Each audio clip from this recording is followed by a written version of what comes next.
Dito nga pala mga kasimple sa area na ito ay palagi tayong nakakahuli ng malalaking alimango. Kaya tingnan natin kung makakahuli tayo.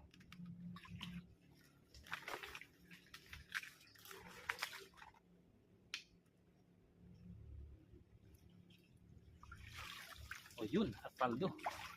Paldo ulit tayo mga kasimple, isang malaking alimango. So bali, ang ginawa po nating pamain dito ay yung dinurog na coal mga kasimple. Nag-explore tayo ng ibang source ng pamain dahil mahirap ngayon maghanap ng isda.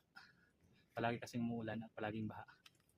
So maganda rin mag-explore mga kasimple. Gaya ng jowa mo, nandyan ka na, nag-explore pa ng iba. Aray ko! Hindi, sa totoong buhay lang mga kasimple, maganda rin talaga yung nag-explore tayo dahil additional learning din naman to. So gaya nito, medyo mahirap maghanap ng pamain pero dahil nag-explore tayo ng ibang source ay nakapaldo pa rin tayo, nakahuli tayo ng isang alimango. So yun lang mga kasimple, maraming salamat po sa panonood. Bye bye, God bless po.